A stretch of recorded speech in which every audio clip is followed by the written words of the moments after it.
It has a heritage stretching back more than 5,000 years. It is rich in history and tradition.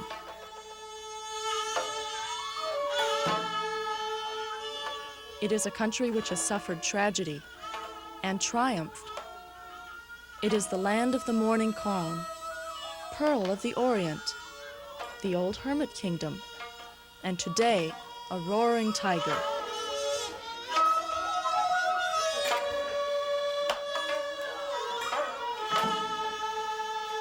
Korea, it is a land of contrasts. Traffic swarms past ancient city gates. Palace rooftops collide with modern skyscrapers. Tradition and technology coexist. Korea is a land in transition, a society evolving. Her people are both the inhabitants of a modern nation and the inheritors of an ancient, proud culture.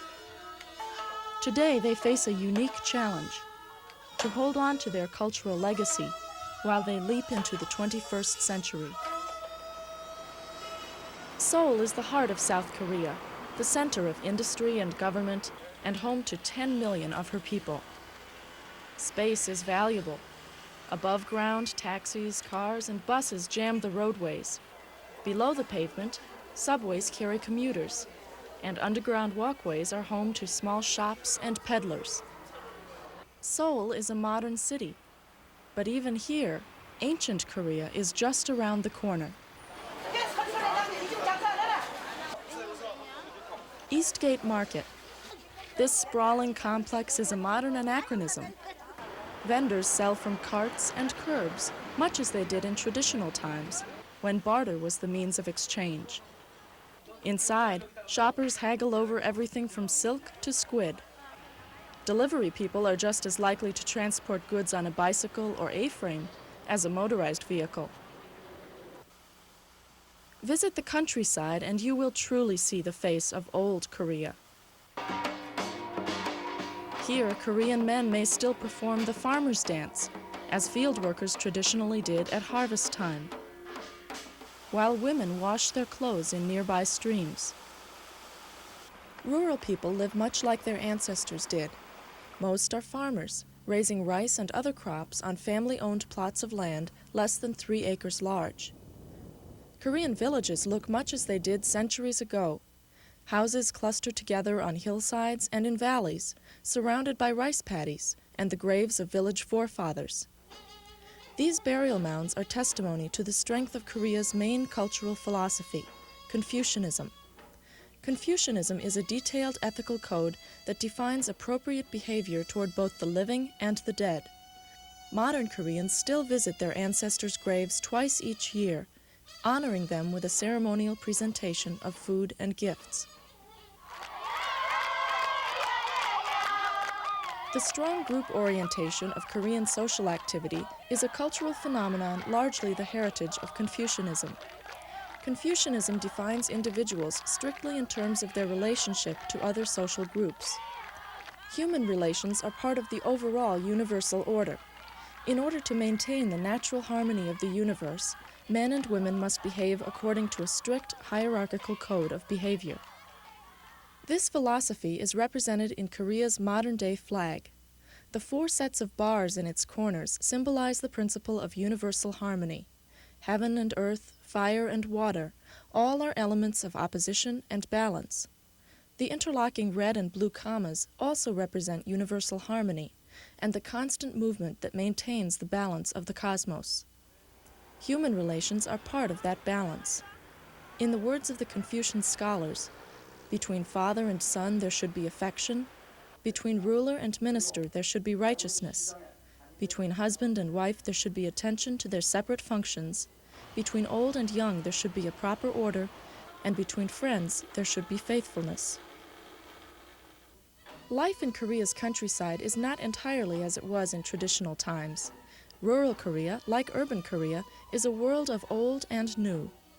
Today, machinery makes farming more efficient, although some work must still be done by hand. Thatched rooftops are almost a memory, but houses are still built in the traditional L or U shape, with a courtyard surrounded by a low wall. Rooms in the traditional Korean home are used for many purposes, changing from bedroom to dining room by either laying out blankets or the dinner table. Some of these traditional housing arrangements have been retained in urban homes. City dwellers still sleep on thick quilts that are stored in chests during the day and laid out at night. Meals are eaten in the traditional manner, sitting on the floor at low tables which are stowed away between meals.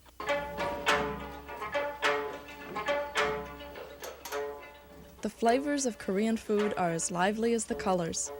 Fish, seaweed, and pickled radishes are common side dishes.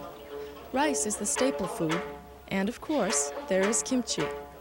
This spicy side dish is made from Chinese cabbage, giant radishes, and red peppers. The ingredients ferment in large earthen jars, which were traditionally buried underground. This natural method of refrigeration provided the Korean diet with a source of vitamin C when fruit was unavailable.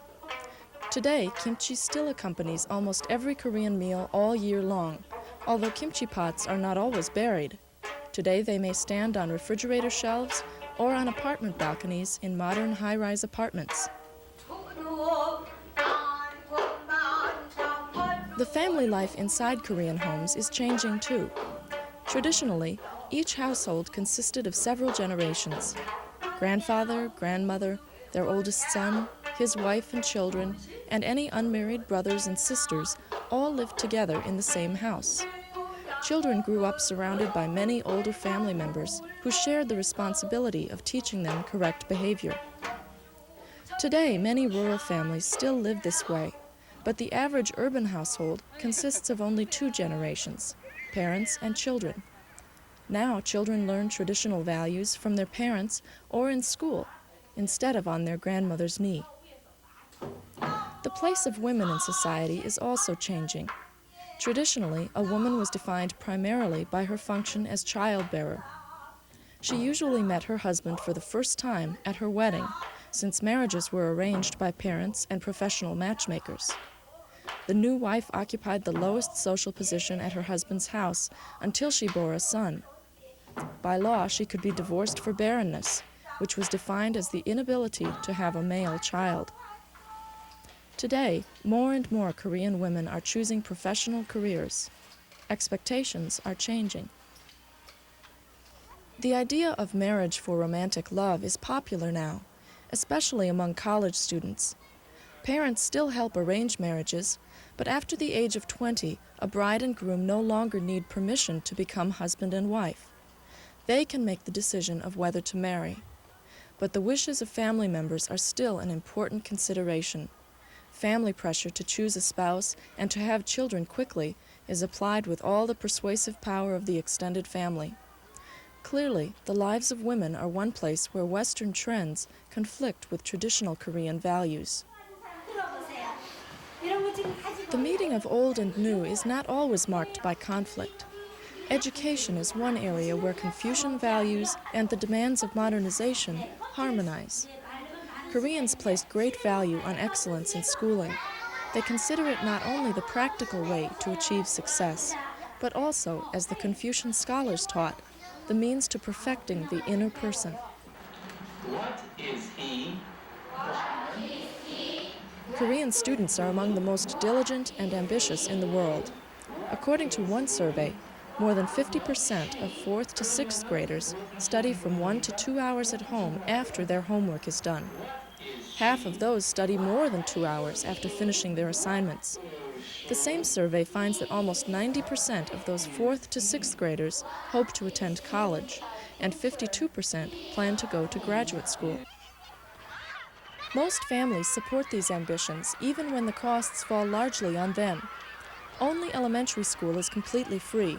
Middle school, high school, and advanced education must be paid for by individual families. By 1989, however, middle school and high school will also be free for all students. Korean parents and government leaders believe education is the key to future success for their children and their nation.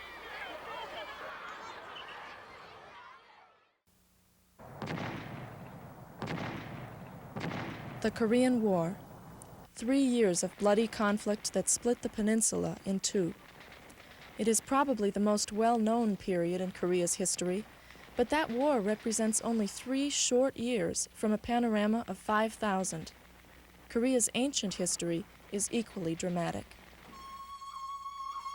Legend traces the origins of the Korean people to Tangun, a mythological founder who was the child of a tiger and a bear. Historians believe Koreans are descended from nomads who migrated to Korea 500,000 years ago from the plains of Inner Asia. The path they followed would later be used by Chinese, Manchurian, and Mongolian warriors, as well as Japanese invaders heading north. The Korean peninsula would also be the conduit for a current of ideas, religion, and technology flowing along the same path. Artifacts like these ancient knives provide evidence of the first Korean civilizations.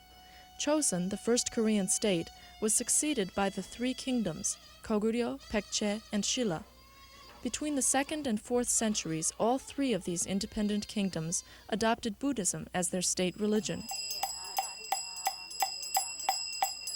The hollow resonance of the moktak is still one of Korea's most memorable sounds, heard in over 7,000 temples and hermitages throughout the peninsula. Buddhism today claims almost 9 million followers, although many Koreans simultaneously consider themselves Buddhist, Christian, and Confucian. Buddhists believe human suffering is caused by desire for worldly possessions. To achieve freedom from suffering, men and women must rid themselves of all desire for earthly goods and relationships. When a person achieves this, he or she realizes the state of nirvana, reunification with the power of the universe, and the end of the cycle of reincarnation. Although Buddhism is historically Korea's most dominant traditional religion, the oldest form of Korean religious expression is shamanism, a system of spirit and ancestor worship. Shamanism identified a pantheon of gods and spirits who could influence men's fortunes. Images of these beings on rooftops and tile could frighten away bad fortune. The priests of shamanism are mudangs, female witch doctors who use song, dance, and dramatic ritual to cure their clients' physical and spiritual ailments.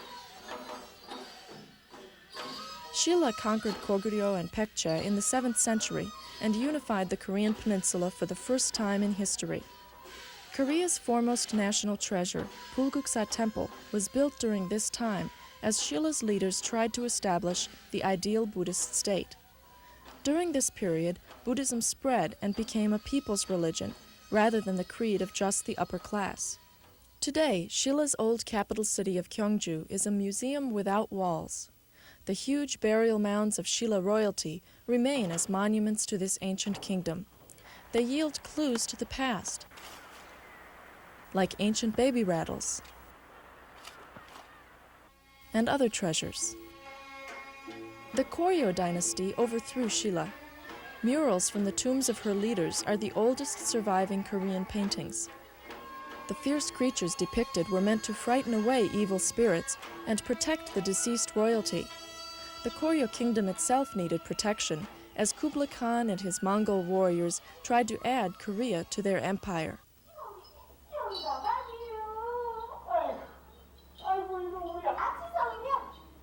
Masked dances were a popular form of cultural expression during this period. Commoners enjoyed this unique combination of dance and drama, which poked fun at the aristocracy and the increasingly wealthy Buddhist monks. General Yi Shin overthrew Koryo in 1392 AD and established Korea's last kingdom, Chosun, or the Yi Dynasty. King Sejong was the dynasty's most famous monarch. Sejong encouraged many scientific and cultural advances, but his most valuable legacy is the Korean alphabet. A group of scholars commissioned by the king invented what is even today one of the most scientific alphabets in the world. The system of 17 consonants and 11 vowels was so simple and logical that the king claimed an intelligent man could master it in a day, and even a fool could learn it in 10 days. The alphabet was modified only slightly in the 16th century, and has helped modern Korea achieve a literacy rate of 95%, among the highest in the world. The Yi dynasty also included one of Korea's most famous military heroes, Admiral Yi Shin, who defeated the Japanese invasions of the late 1500s with his fleet of turtle boats. These were the world's first ironclad vessels, so well protected that in one battle, a group of only 12 turned back a fleet of 133 Japanese warships. Admiral Yi's innovative military strategy also used a traditional folk dance to delay a Japanese attack. Korean women, on the orders of the admiral, danced around bonfires on cliffs above an invasion site. The shadows cast from their dancing fooled the Japanese into thinking large numbers of Korean soldiers were defending the shore, and allowed the Koreans to win another victory. Turtle boats and dancing shadows could not protect Korea from foreign aggression forever. Soon a new challenge appeared on Korea's shores: Western ships looking for trade and new territories to colonize. To Korea, these foreigners were both a cultural and military threat, not only potential invaders, but carriers of barbaric Western ideas that could corrupt traditional values. The borders of the country were slammed shut, and Korea became the hermit kingdom. Permanent isolation proved impossible, however. On August 22, 1910, Japan annexed Korea and made it part of their empire. Older Koreans remember the 35 years of Japanese rule vividly. It was a bitter period of cultural domination. Korean newspapers were banned, students were forced to speak only Japanese and encouraged to adopt Japanese names. Every attempt at preserving Korean identity was discouraged or prohibited. Koreans stubbornly resisted Japanese rule in many ways. On March 1st of 1919, millions of Koreans all over the peninsula marched in the streets to protest their captivity. The spirit of Korean nationalism was reborn. This feeling of pride and patriotism is a driving force in the Korean character and has been passed on to the younger generation. At Yoido Primary School, the first educational goal listed is patriotism. The end of World War II brought defeat to the Japanese Empire and freedom to its territories. But the joy of Korea's freedom fighters was short-lived. The country was temporarily divided at the 38th parallel. Troops from the USSR and the United States occupied separate halves of the peninsula, while arrangements were made for Korean elections. But the Soviets soon denied UN officials entry to North Korea, and the two Koreas were born. Voters in the South elected Syngman Rhee president of the new Republic of Korea. Kim Il-sung became the ruler of communist North Korea. Almost exactly 1 year after American troops withdrew from the South, North Korea invaded. The Korean War began. South Korea's army was badly outnumbered, and Seoul was overrun within 3 days. The South Korean forces were pushed to the very tip of the peninsula. United Nations forces led by General Douglas MacArthur soon came to the rescue and pushed the communists all the way to the Chinese border in the north. Ultimately, a ceasefire was agreed to, once again at the 38th parallel. Almost 40 years later, the two Koreas are still divided by one of the tightest borders in the world. Panmunjom is the focal point of the continuing military stalemate. This camp straddles the border between the two countries. It is the only point where North and South Korea meet. Representatives from the two nations gather at this conference table to discuss violations of the ceasefire agreement, such as North Korea's construction of 3 invasion tunnels underneath the demilitarized zone in 1974. Because of the threat from the North, South Korea spends 1/3 of its annual budget on defense. All eligible Korean men serve 3 years of military duty in the world's 7th largest army. Ironically, the DMZ has become a sanctuary for some endangered species of wildlife, but for the Korean people, it is a place of great sorrow. No transportation or communication of any kind is allowed across the border in either direction. Many Koreans are separated from their families and ancestral homes. In a culture which places such emphasis on an individual's roots, this is nothing short of a national tragedy. Reunification of Korea is the hope of all South Korean citizens. The National Assembly discusses the issue in this chamber. Symbolically, across the hall, an identical room stands empty, waiting to house representatives who would be elected from the North. Hopes for peaceful reunification are dim, however, since the political ideologies of the two countries are so different. North Korea is ruled by Kim Il-sung, a communist dictator who has created his own totalitarian personality cult. He plans to create a new dynasty by handing down power to his son, Kim Jong-il. South Korea is a republic on the threshold of democracy. For the last 40 years, it has essentially been ruled by a series of authoritarian presidents. Syngman Rhee, who lobbied effectively against the Japanese annexation, but did not prove a very effective president. Park Chung-hee, who came to power in a military coup and catapulted Korea into a period of rapid economic growth. Chun Doo-hwan, who came to power soon after Park was assassinated, the first Korean president to voluntarily step down from office. No Tae-woo, Chun's successor and the first Korean president to be chosen in free elections since Syngman Rhee in 1948. But Korea's modern claim to fame is not her politics. It is her rapid, almost miraculous, economic growth. 25 years ago, South Korea was truly a third-world nation. Her people and prospects were poor. At the end of the Korean War, millions fled the communist north, and South Korea found itself home to 2/3 of the Korean population, with only half the land and almost no existing factories or natural resources. The new Republic of Korea was ill-prepared to meet the challenges of becoming a prosperous nation. From this bleak situation, South Korea has made extraordinary progress. Today, she is a modern nation, the 7th largest trading partner of the United States. Exports have risen 600 times since 1962. The per capita GNP has grown from $87 in 1962 to over $2,000 in 1986. The land of the morning calm is now a booming, industrialized nation. Hard work and effective economic strategies have combined to propel Korea in its race for industrialization. Most Koreans work an average of 54 hours a week, and export-oriented policies have capitalized on that work ethic. Light industries such as textiles and clothing were the first areas of growth for Korean industry. Made in Korea is now a familiar label to most Western consumers. Heavy industries like petrochemical production followed in the 1970s.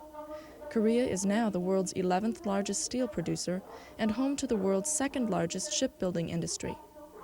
Electronics and automobile production are some of Korea's newest industrial frontiers.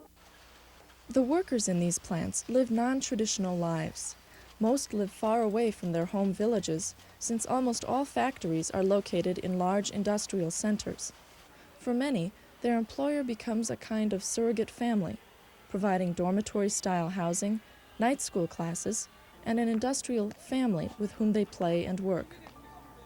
Agriculture has seen slower economic progress than industry, just as the countryside has seen slower cultural change than the city. In the 1970s, the economic gap became a serious problem. Farmers were much more poor than city dwellers. The average rural household at that time earned just a little more than half of its urban counterpart. Many young people were leaving their villages to seek their fortunes in the city. The Semaul, or New Village program, was the Korean government's answer to this problem. Semaul is a community-based program which has introduced new high-yielding varieties of rice, encouraged the use of chemical fertilizers, and helped farmers obtain low-interest loans to buy harvesting machinery. Semaul has helped South Korean farmers improve productivity and their standard of living.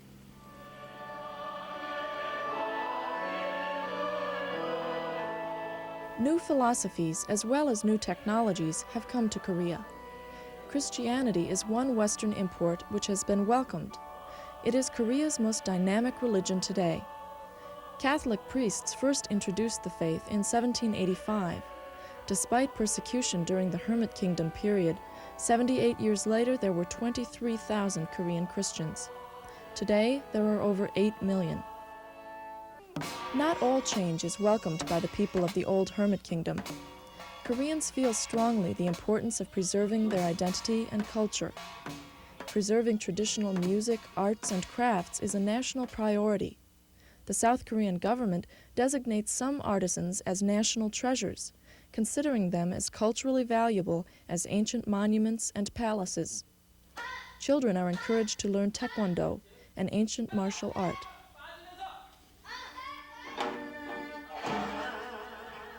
Korea. Her culture and her people are unique. Folk dances portray the complexities of this land, sometimes subtle and full of grace, sometimes earthy and animated. It is this intriguing cultural blend which attracts tourists to the land of the morning calm. Korea is no longer the best-kept secret in the Far East. More and more foreign visitors are discovering the charm and fascination of the old hermit kingdom. More than 250,000 foreign visitors will come to Korea in September of 1988, when Seoul hosts the world's 24th Olympiad. Korea is the second Asian nation to sponsor the Games.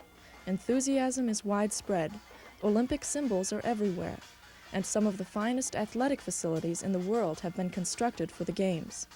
They are a popular destination for field trips by young and old. The Olympic motto, Harmony and Progress, is more than just the theme of a 2-week athletic festival. In many ways, it sums up the hopes and aspirations of the Korean people. The past decades have been challenging, but the Republic of Korea has prospered. Look into the eyes of her people and wonder what new miracles the future will bring.